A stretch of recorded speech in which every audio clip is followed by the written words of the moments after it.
Kaj se spremeni v človeku, ko se zave, da se mu življenje izteka?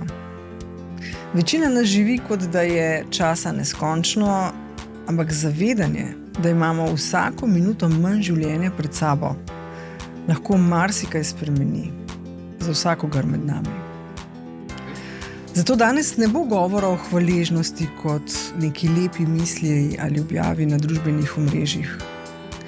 V mislih imam hvaležnost, ki se rodi, ko dojameš, da življenje ni samoumevno. Z mano je Nina Žitek, mlada ženska z zelo jasno izkušnjo minljivosti. In ta pogovor je namenjen vsakemu, ki se je kdaj zalotil, da ima več fokusa na tem, česar nima, kot na tem, kar že živi.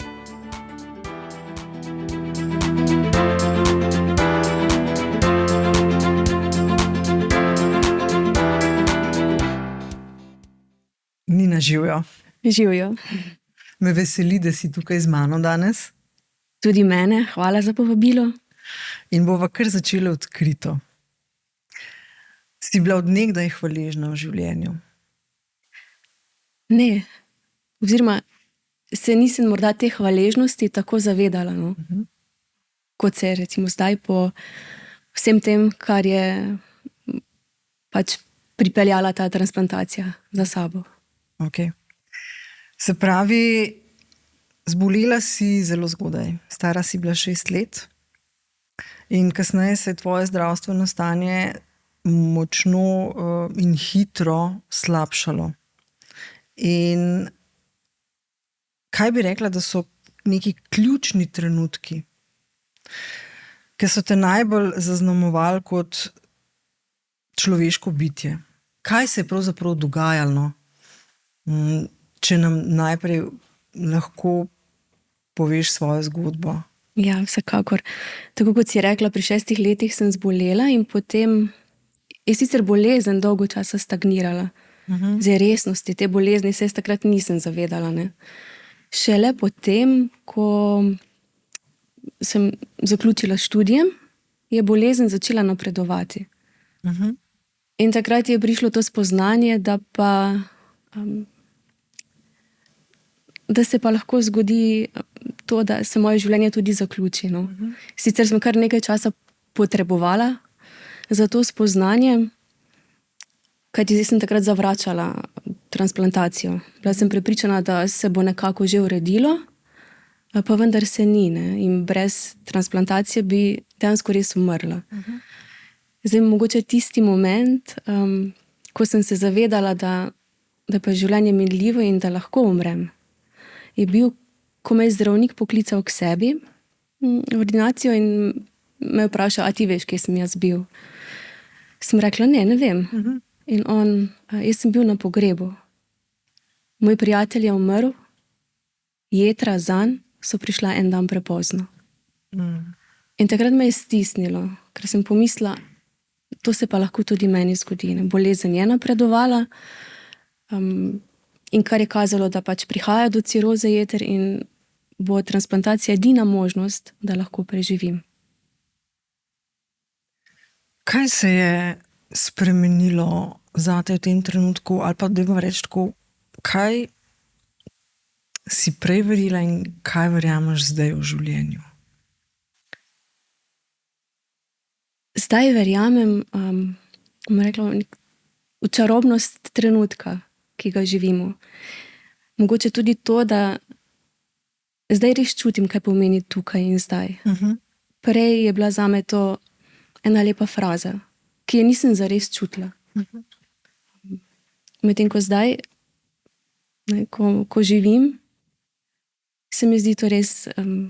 Tega bolj zavedaš. Ja. Nina, zasledila sem, ko sem se pripravljala na najin pogovor, da si pravzaprav prvo priložnost za transplantacijo odklonila. Ja.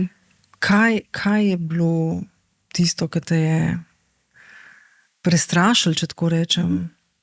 Ali je bilo kaj drugega, sem narobe razmišljala? Bil je strah. Ja. To je bilo leta 2010, ko so me poklicali na priprave za transplantacijo in jaz sem takrat rekla ne. Jaz čustveno še nisem pripravljena dati svoje jedra stran in narediti prostor za novo. Na tej ravni je bilo to meni zelo pomembno, da se pripravim, da preprosto se nisem znala predstavljati, da pa zdaj svoja jedra dam stran. Dobim jedra nekoga drugega, ki ga ne poznam. In ja, bilo me je strah. Zelo, zelo strah. Ampak v bistvu priprava na transplantacijo ni nekaj, kar traja. Ne? Česar jaz tudi recimo prej nisem vedela, dokler nisem o tem prebrala, da je to kar nekaj časa traja. Veš, situacije, ki jih poznam, so zgolj samo iz filma. Ne? Imamo darovalca in zgodi se operacija. Kako pa v resnici to poteka? V resnici je tako, da ko konzilij potrdi, da je tvoje stanje tako resno in da je edina možnost za preživetje transplantacije, greš na te priprave, ki seveda trajajo kar nekaj časa, približno 3 mesece so pri meni trajale in moraš iti čez vse preglede, vse preiskave in seveda to traja. Takrat, ko opraviš te priprave, pa šele takrat greš na seznam. Se pravi, na ta seznam kandidatov za transplantacijo. In potem čakaš. Tisto, kar je, da pač moraš imeti telefon zmeraj pri sebi in ne smeš nekam dlje ven iz države. Moraš biti v bistvu dosegljiv 24 ur in ko te pokličajo, takoj greš. V roku 2 ur moraš biti v kliničnem centru. Ne veš pa, kdaj se to zgodi, ne? Samo si in čakaš. Koliko časa si živela tako? 1 leto. 1 leto? Ja, to je bilo leto negotovosti. Vsakič, ko je pozvonil telefon? Ja. Vsakič, ko je kdo poklical, ki ga nisem imela shranjenega v imeniku, je bil tak šok, je bilo tak. Tresla sem se in res strahoma rekla, prosim. Kako pa si sprejela potem ta pravi telefonski klic? Ja, kaj se je zgodilo, kaj je šlo čez tvojo glavo, telo? Ja, še zdaj, ta spomin je tako živ, od tega že 11 let. Zgodilo se je zvečer. Na srečo je bila še mama z mano.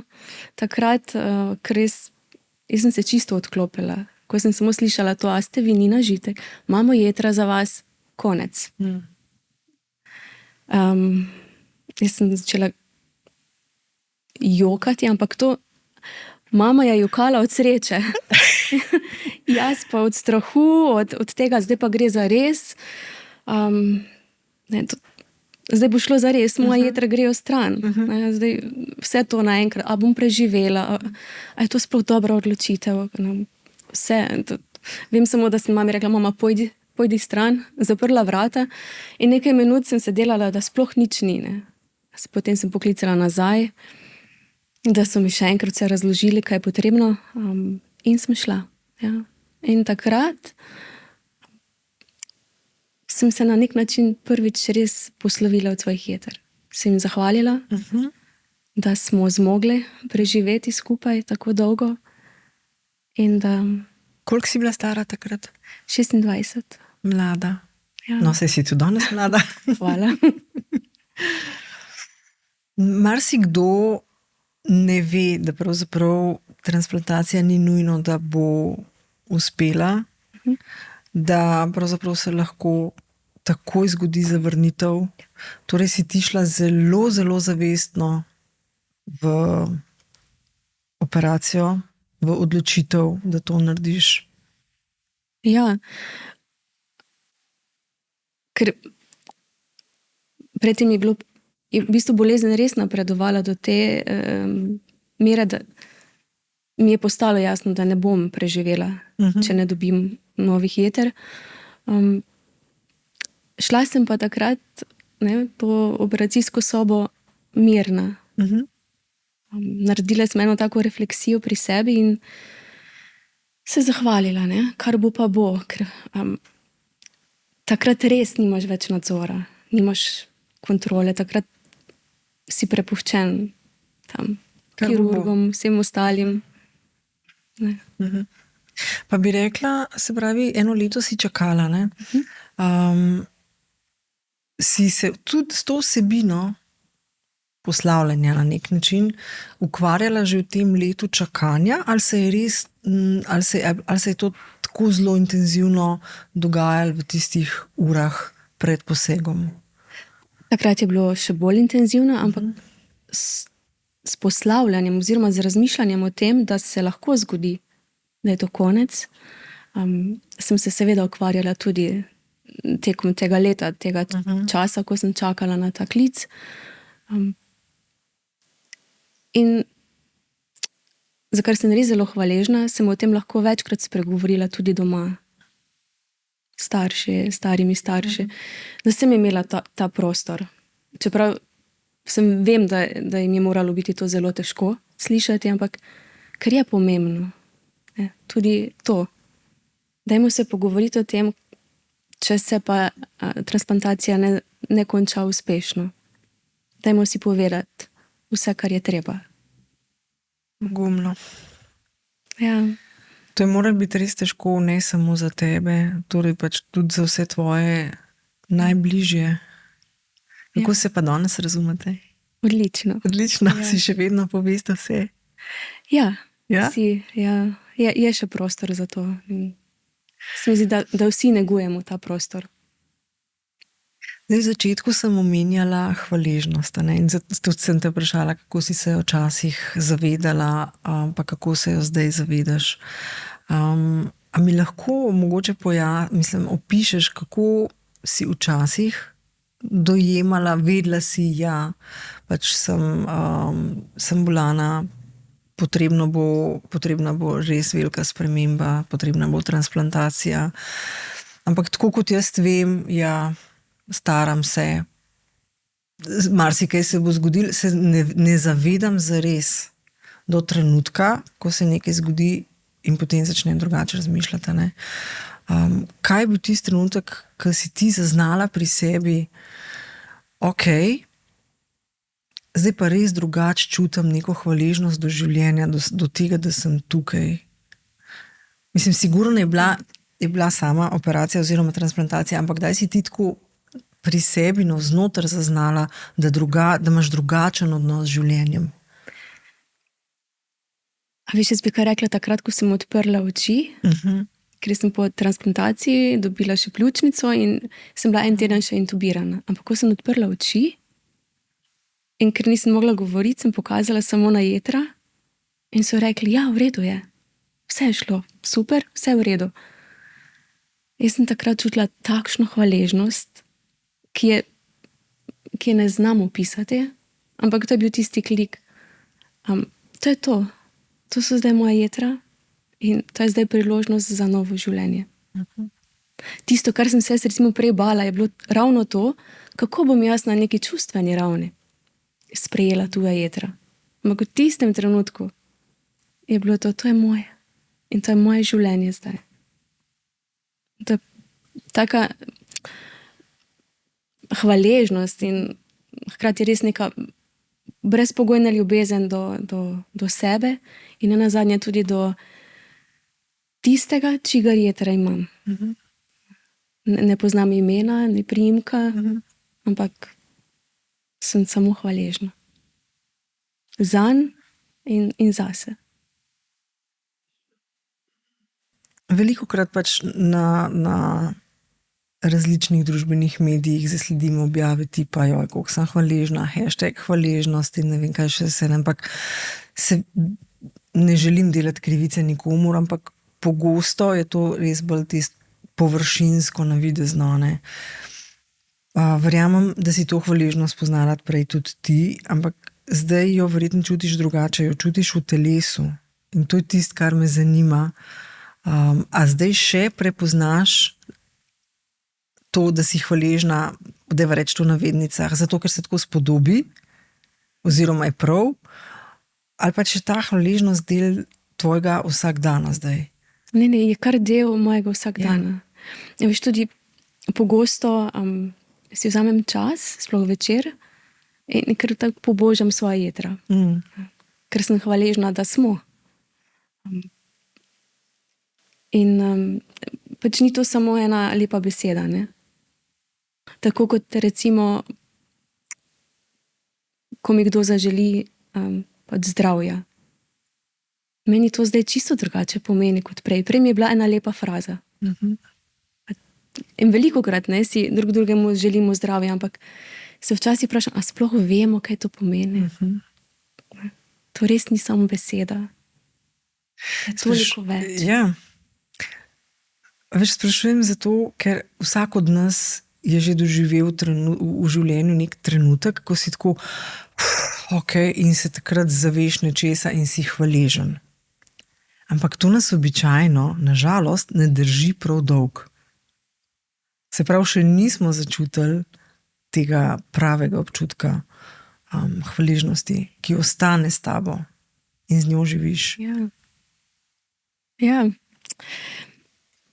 Kaj pa vem, ker če zdaj pogledam na vase, ta hvaležnost, ki jo jaz čutim, to je tudi nekaj, kar se mi prebudi takrat, ko sem tik pred tem, da bi šla preko sebe. Ali v službi, ali kjerkoli. Ko se mi zdi, da več ne zmorem, ampak bi še nekaj. In takrat jo začutim. Ne, pač, ne rabiš, v redu je, bodi. In potem jo začutim, to hvaležnost. Res, ne rabiš vsega narediti. Lahko se samo ustaviš, lahko si samo hvaležna, da si zdaj v tem trenutku. Torej gre z roko v roki z ljubečnostjo do sebe? Ja, nujno. In tudi ko govorimo, bodi prijazen, bodi najprej prijazen do sebe.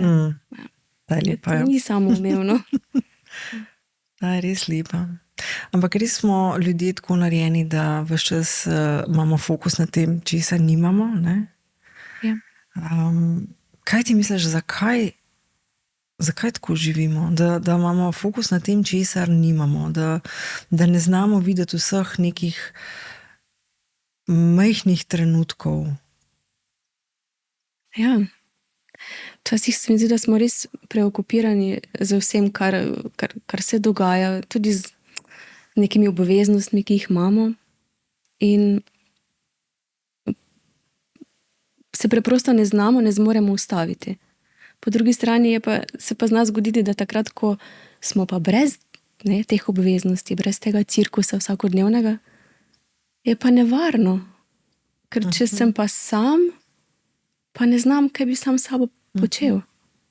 Je nevarno, če nisi pomirjen sam s sabo, če nisi sočuten do sebe. Takrat je tišina in vse to lahko zelo obremenjujoče zate. Torej je iskanje fokusa na tem, kar nimaš, pravzaprav nekaj, za čemer se skrivaš? Ja, veliko. Ali pa skrivaš svojo, praznino v resnici, ki jo čutiš? Ja? Nikoli nisem pomislila na to tako, ampak mi je logično, sprejemljivo, razmišljam zraven. Ja. Se mi zdi pomembno, če se znamo slišati, če si damo prostor za to. Ampak to pomeni tudi, da če se slišimo tudi tisto in začutimo tudi tisto, kar nam mogoče ni najbolj okej. In potem imamo pa težavo, veliko ljudi ne zmore zdržati s tem, kar ni najbolj okej. Po drugi strani smo danes v družbi, ko iz vseh strani slišimo, da je treba biti pozitiven, krepiti to pozitivnost. Ja, ampak dajmo si pogledati zares v oči. Žalost, strah, jeza. Vse to je del življenja. In mi moramo zdržati tudi s tem. Vse to bo minilo. Težava je, ko ne zmoremo zdržati s temi čutenji in potem res rabimo 1000 stvari. Ker je pretežko zdržati s tem. Z žalostjo, recimo. Ali pa z jezo. Lepo si to povedala. Jaz sem se učila takrat, tisto leto, ko sem čakala na ta klic, ravno to. kako vzdržati s to negotovostjo. In ta negotovost pač pritegne sabo ogromno strahu, ogromno dvomov, žalosti in tudi jeze, zakaj jaz. In je bilo treba samo vzdržati. Kako pa si zdržala, v bistvu, zdržala, kako si nagovorila ta strah pred tem, da ne veš, a se boš zbudila? Pa pravzaprav še vedno na nek način je to prisotno, ker se lahko kadarkoli zgodi, da telo zavrne tvoja jetra. Ko si rekla, kako sem ga nagovorila. Dobesedno sem ga nagovorila. Ubesedila ga sem. Večkrat. A veš, da takrat sem večkrat se pogledala v ogledalo in sem si rekla, mene je strah. Mene je strah, da bom umrla. Mene je strah, da bo prišlo do nekih zapletov. In včasih, ker takrat sem imela pogosto bolečine in je bilo zelo težko obdobje,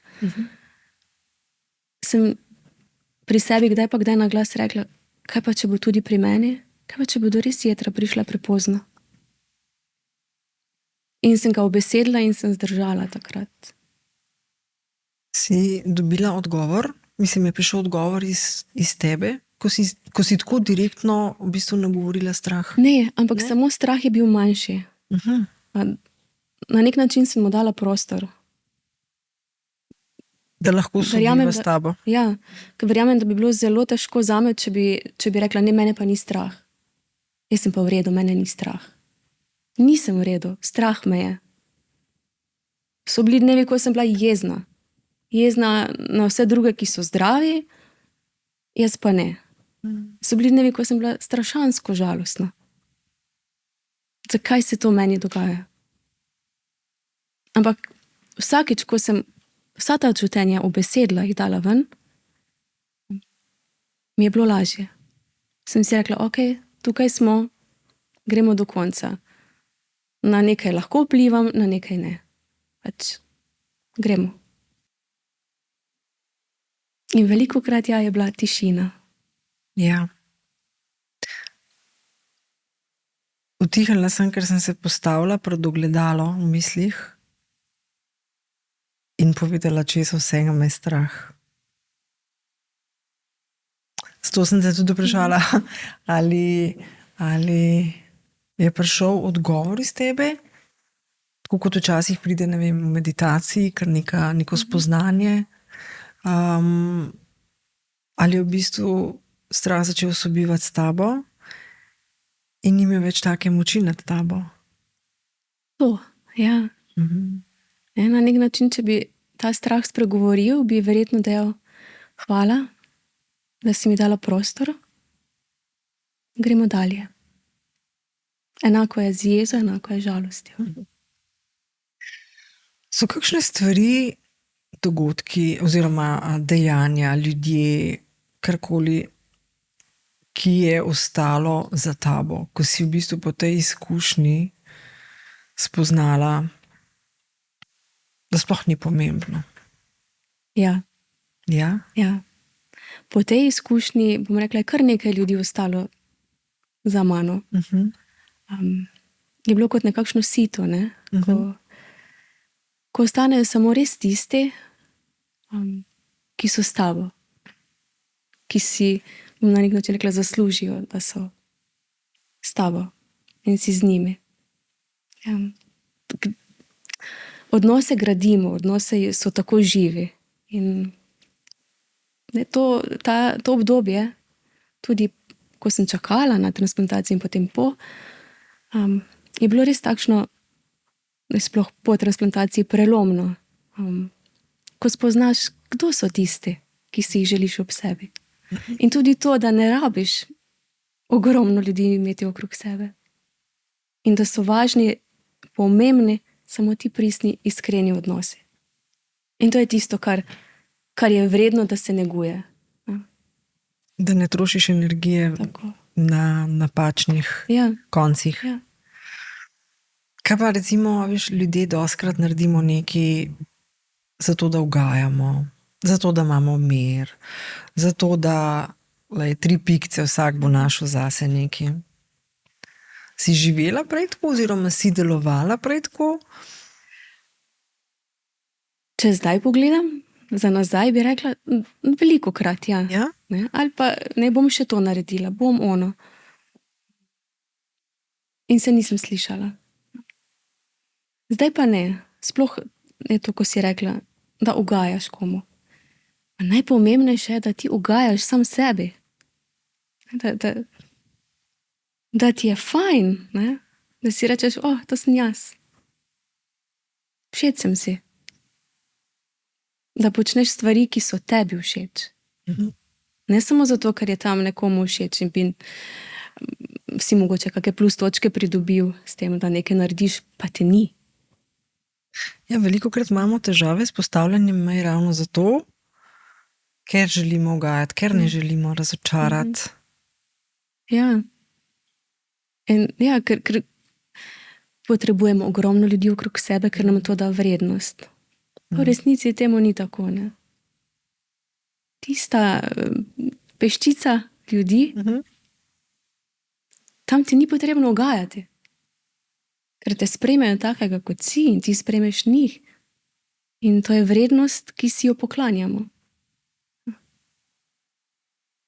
Kako pa živiš danes? Umirjeno. Ja? Ja. Saj pridejo dnevi, ko se tudi meni nabere veliko dela in si včasih mislim, a res rabim to? Ampak potem si zdaj recimo znam vzeti čas.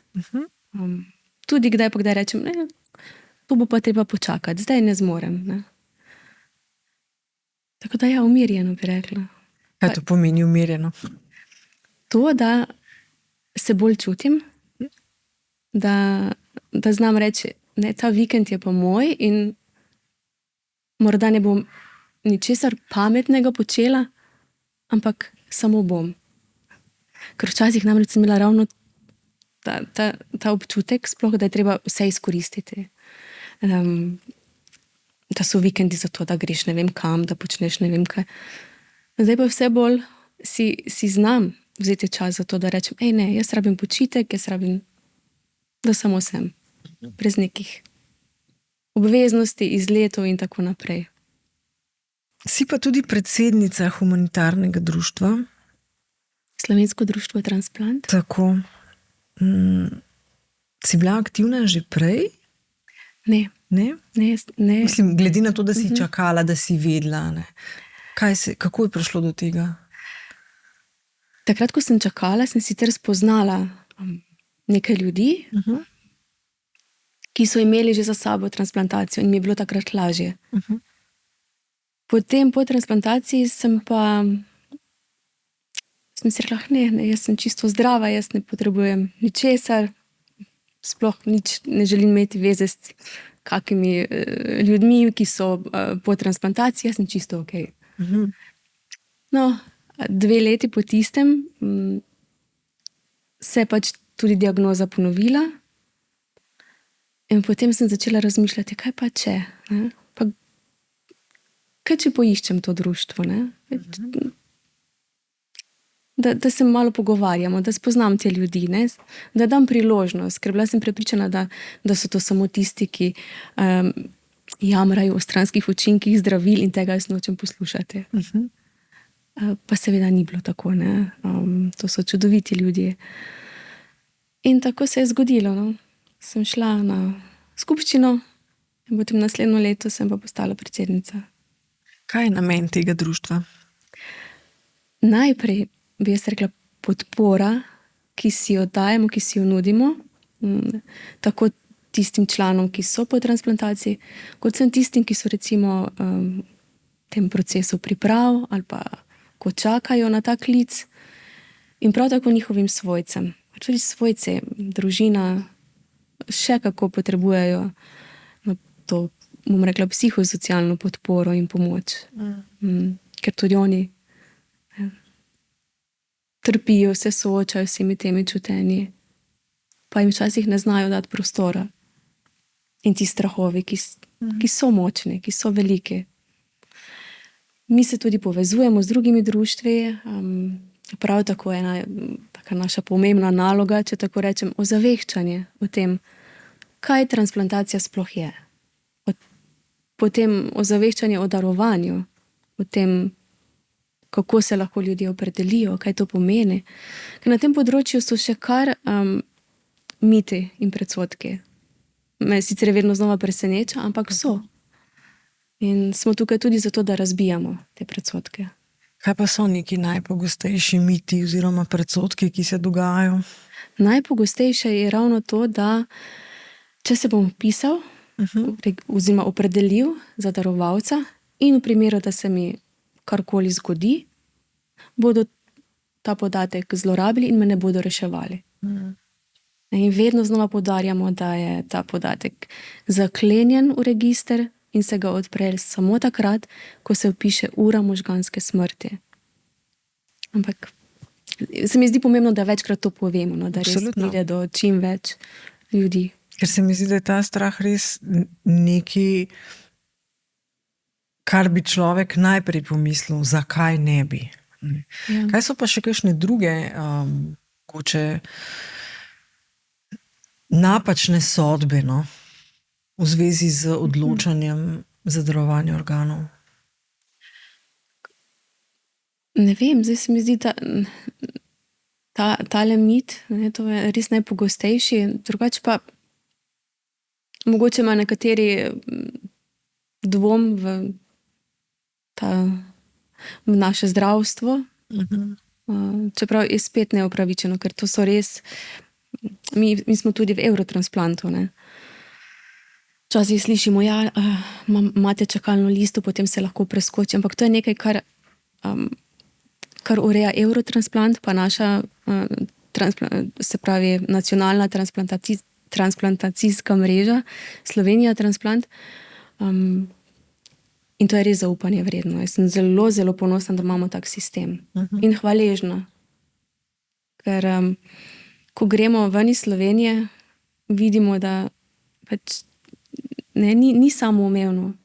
Ljudje ponekod umirajo, ker ne pride do transplantacij. Ali so pa transplantacije plačljive. Prej smo se pogovarjali, preden smo začeli snemati, da imate jutri eno luštno srečanje. Ja, jutri imamo srečanje in obdarovanje otrok, ki so po transplantacijah.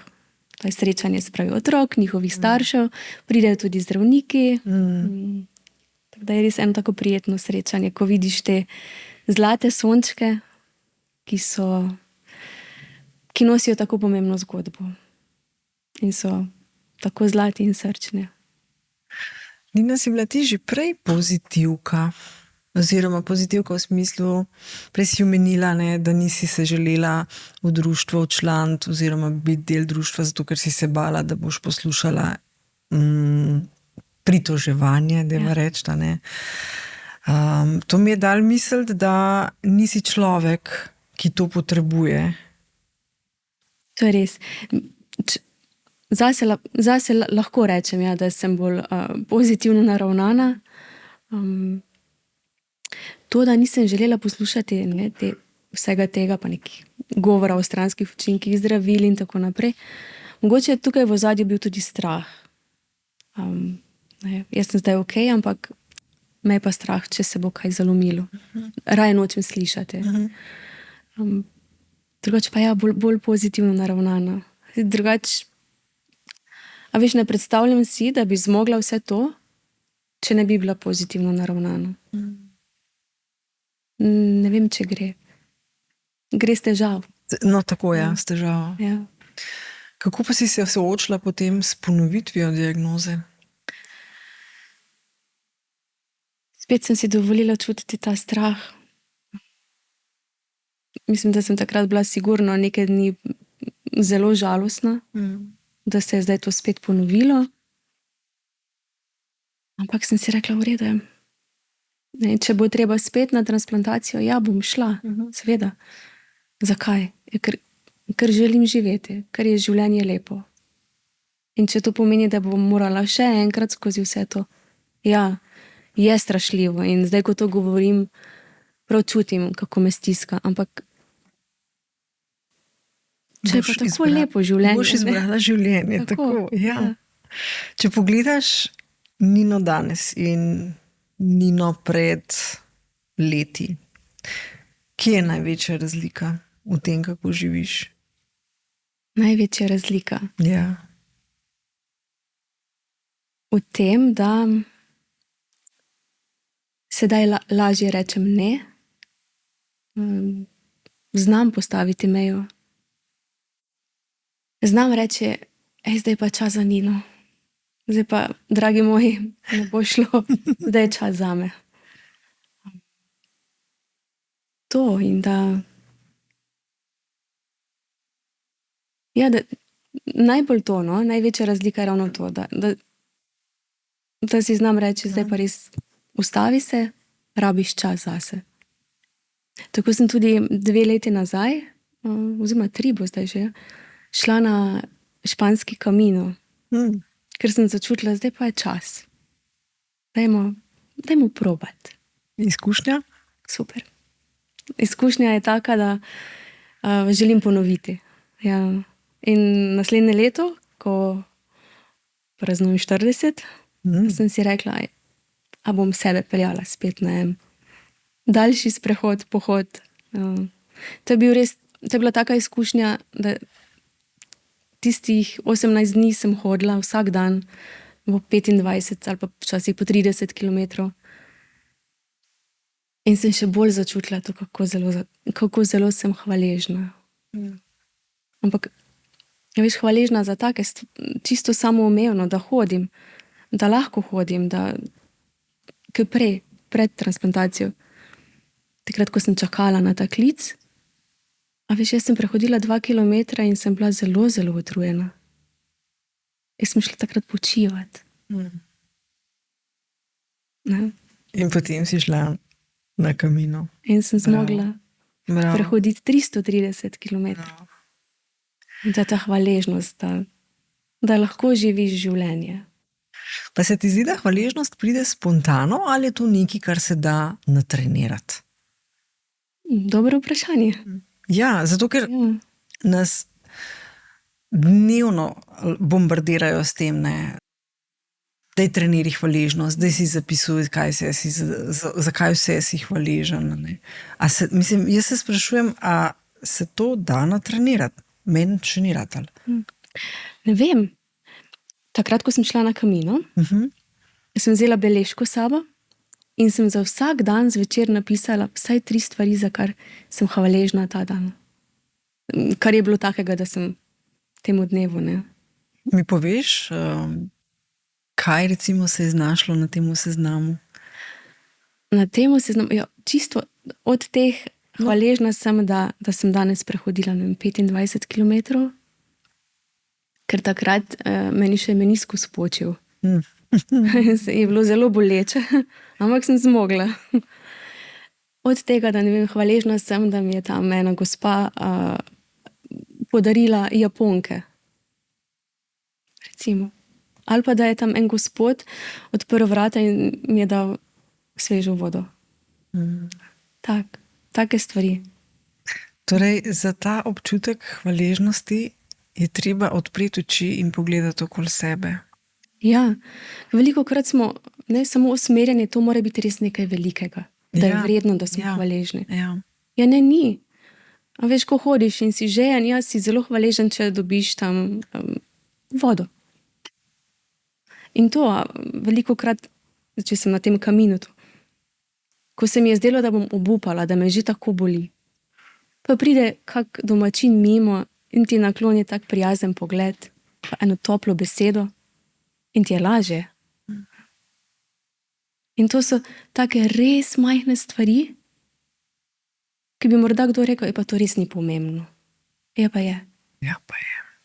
In to je tisto, kar lahko mi vsi treniramo. Ja. Kar lahko mi podarimo drugmu. Ja, to prijaznost. In ta trenutek, da dajmo se videti. Ne?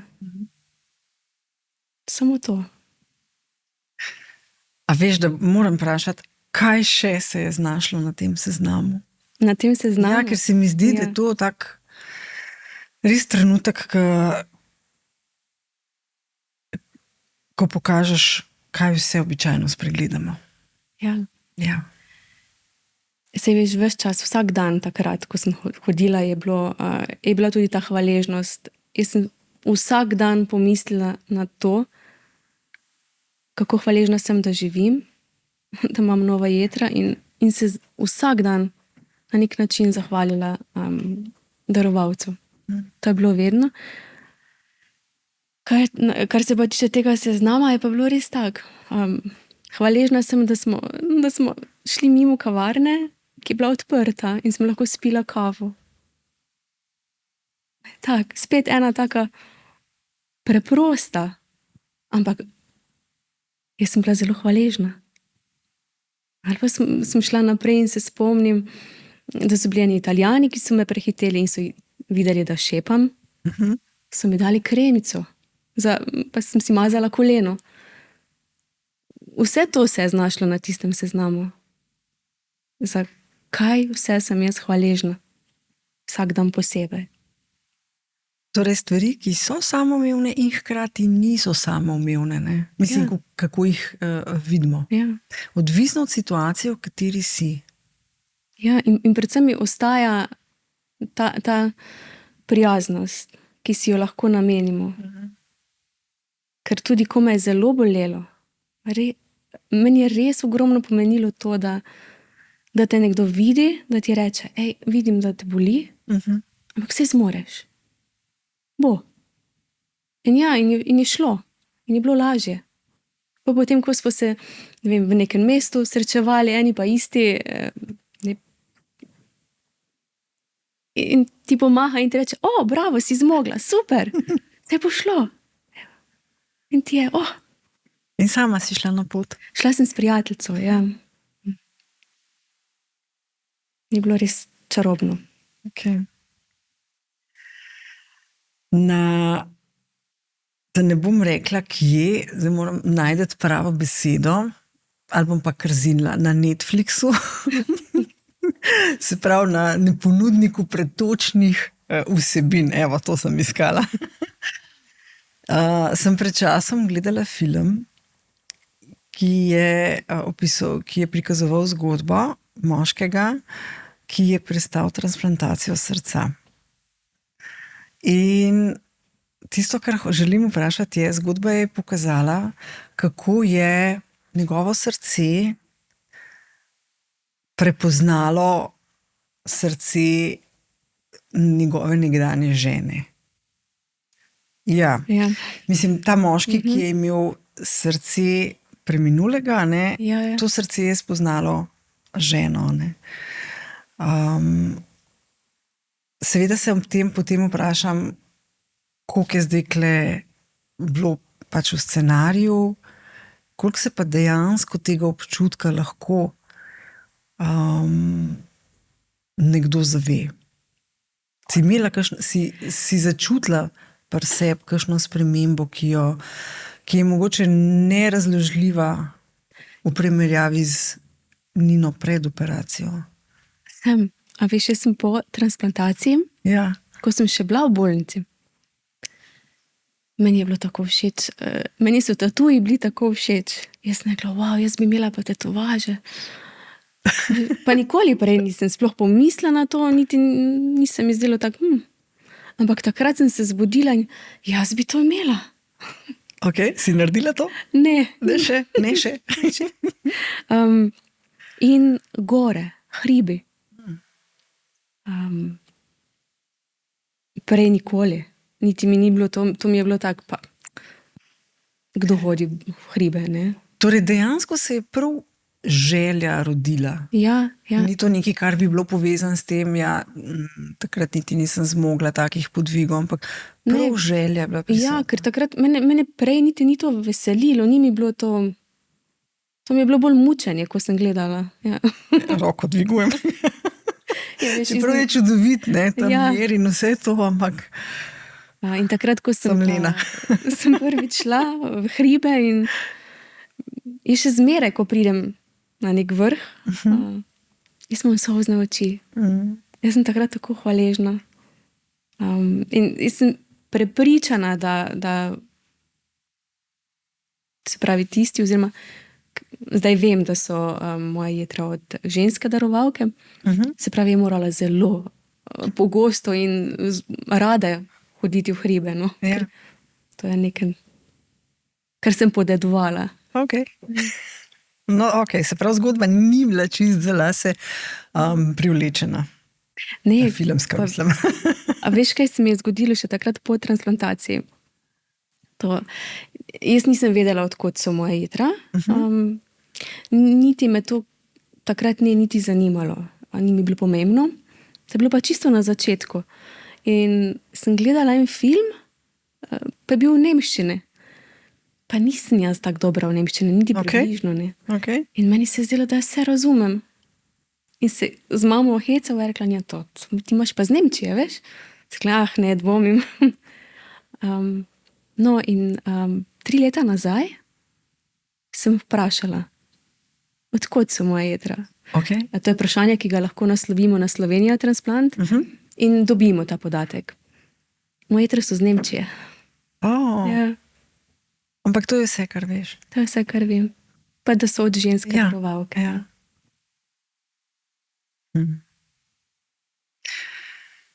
Veš, to razmišljanje o minljivosti, a ne? Se mi zdi, da se večinoma izogibamo temu razmišljanju iz nekega strahu. Enostavno nočeš iti v to zgodbo, a ne? Ampak a se tebi zdi, da te je strah česa naučil? Ta strah, to soočenje s tem strahom. Ja, si ga nagovorila in vse, ampak a te je česa naučil? Zelo tako globoko vprašanje. Hvala ti. Ja. Strah me je naučil to, da zdaj lažje sprejmem dejstvo, da je vse minljivo. Da je ta minljivost nekaj, ki jo lahko samo sprejmem, nimam pa nadzora nad njo. Hkrati pa ta strah me je tudi naučil to, da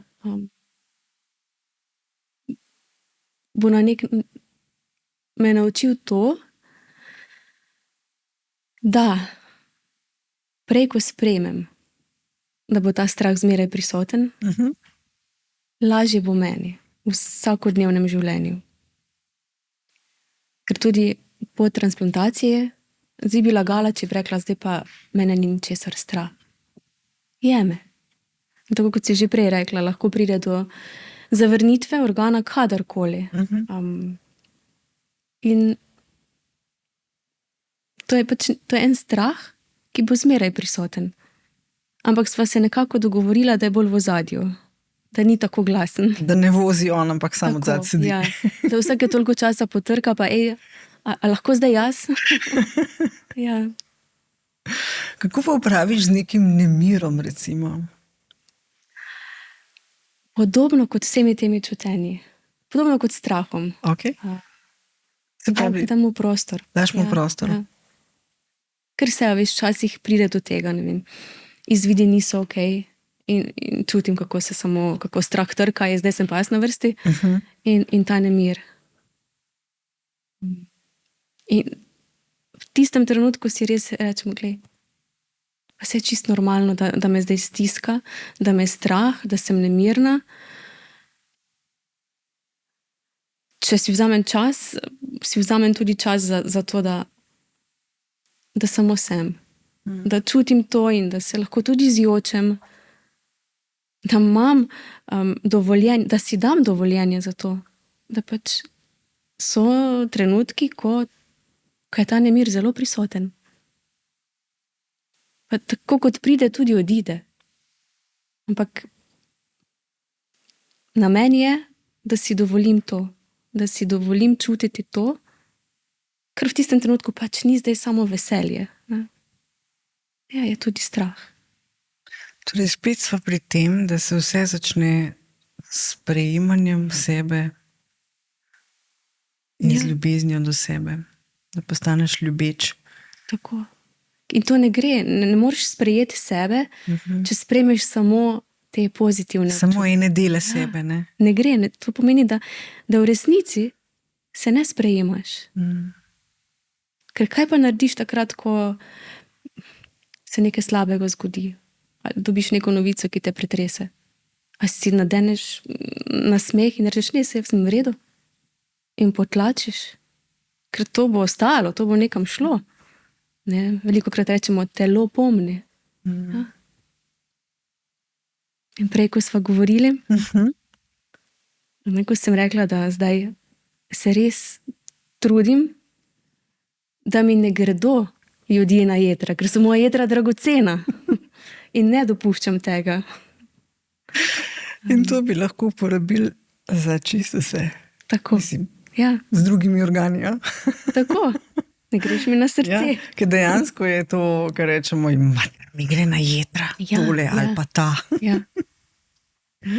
In je čisto okej, če rečeš, jaz sem jezna, ampak ne greš mi na jedra. Sem pa jezna. Sem pomislila ob tem, ko si rekla, da velikokrat ne sprejmemo celega sebe, se pravi tiste stvari, ki nam niso najbolj povšeči. Ne? Jaz imam to grdo navado, da sama sebi učitam potem, da je do nečesa prišlo. Se pravi, jaz sem kriva. Ne?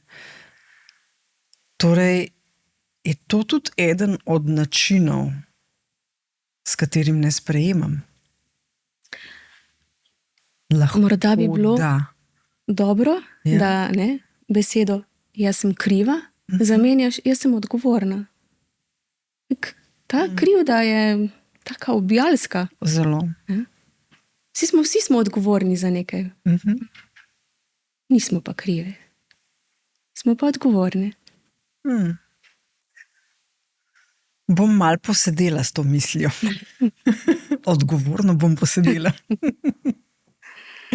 Nina, imam še zadnje vprašanje zate, ampak preden ga zastavim, imam povabilo za vse tiste, ki naj v tem trenutku gledate ali poslušate, da se ob koncu najinega pogovora spomnite klikniti gumbek Naroči se in mi s tem daš vedeti, da ti je okej vsebina, ki jo izbiram za podcast Odkrito z Nives.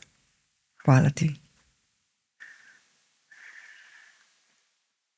Nina, če bi poslušalkam in poslušalcem namenila eno preprosto povabilo za vsak dan, kaj lahko že danes opazijo ali naredijo drugače, da bi življenje živeli bolj prisotno? Predvsem to, da začutijo, da so lahko s sabo prijazni in seveda prijazni drug z drugim. To je preprosto. A je to en topel pogled, ena prijazna beseda, ki si jo namenimo, čas, ki ga namenimo drug drugemu. In ne nazadnje in zelo pomembno, da si vzamejo čas zase. Da počnejo stvari, ki jih želijo početi, ki jih radi počnejo. In da samo so. Ne? Tukaj in zdaj. In s to prijaznostjo nekako vstopajo skozi vsak dan. Ta prijaznost se mi zdi ključna za gradnjo enih kvalitetnih odnosov. In to, začnimo pri sebi. Biti prijazen sam sabo. Ni treba veliko. Ampak že to, da se zjutraj pogledaš v ogledalo in se nasmehneš, ne? In začutiš, da je lepo, da si. In to je takšno preprosto sporočilo. Biti prijazen s sabo in z drugimi. Seveda pa si želim, da v bistvu želim in jih povabim k razmisleku o tem, kako dragoceno je življenje, in ne nazadnje k razmisleku o tem, da se opredelijo za darovalce.